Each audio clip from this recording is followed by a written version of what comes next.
Now, the payment gateway and the payment processor are actually two separate components in the payment ecosystem, which you mentioned. The payment gateway collects and verifies customers' credit card information. The payment processor banks to transfer funds and all that stuff. So having said that, let's talk a little bit about the payment gateways, and we can look at a payment gateway kind of like the online equivalent to a physical point of sale terminal, like you might see in a Walmart or some other place, that verifies card information. And once verified, that payment processor takes over to make the transfer of the money actually happen. Now, OnPassive has been building, as we all know, some very, very good expertise in AI. Mr. Mufara actually talks about onboarding an AI team, which to me is outstanding. So, I mean, it's really kind of cool because they have expertise in AI and data analytics and cloud computing and stuff, which is what we need.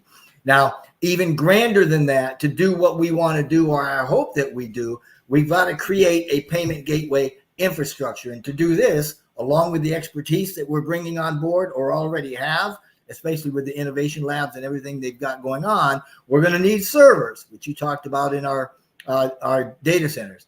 And this means that we're going to have to settle on, and this isn't just us, this is anybody that wants to set a gateway payment system up or a gateway up to do whatever it is that you want to do.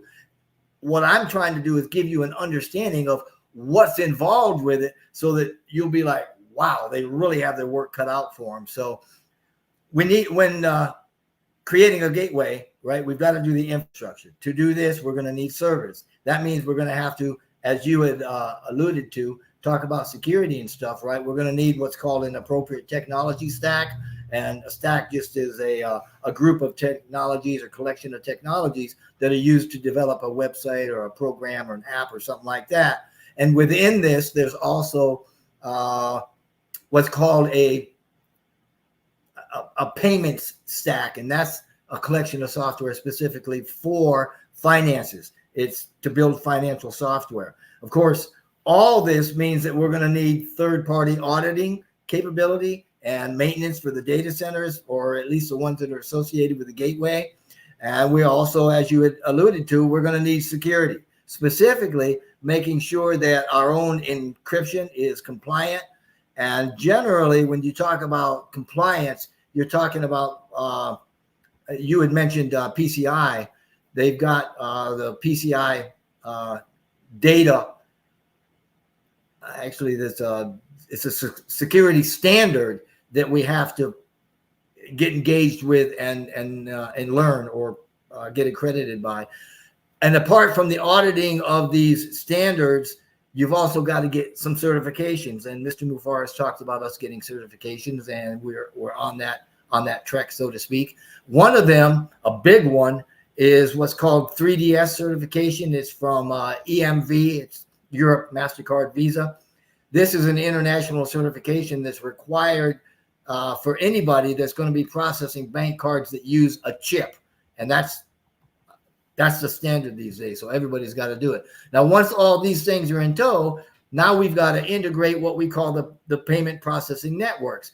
As you had indicated, the big four are Visa, MasterCard, American Express, and Discover. Obviously, there are more.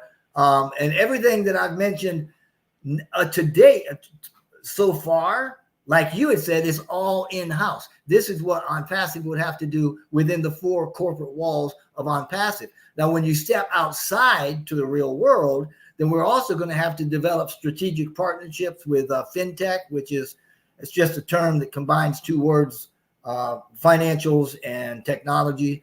And it basically is the use of technology to automate financial services and process, make them better. This means that we're going to have to, like you said, form alliances with banks and payment networks and actual fintech companies so that we can expand our capabilities as well as our reach. And in doing this, we actually develop the platform, meaning that we have to create a scalable, secure, and compliant platform that supports various payment methods. Now, once all this is done, That's when we go after the integration and certificates, certifications that you had actually mentioned earlier, like the PCI DSS, the standards, security standards.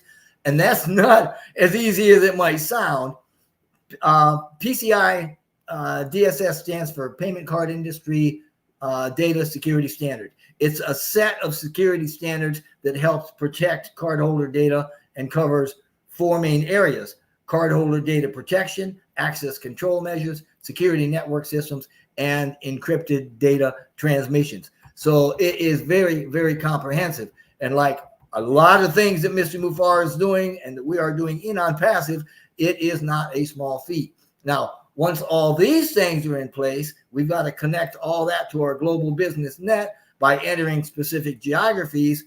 And as you had said, I mean, we are all over the place with multi-cultural and multi-currencies. So we got to get into those places and adapt to local regulations, currencies, and payment methods. So, I mean, that's it, kind of the whole thing in a nutshell. The rest is pretty much leveraging AI and data analytics, and to make sure that we're continuing our innovations, right? Which is to say that we use data and analytics to detect fraud and optimize the transactions, provide insights to merchants, yada, yada, yada, yada, yada. And I'll stop right there.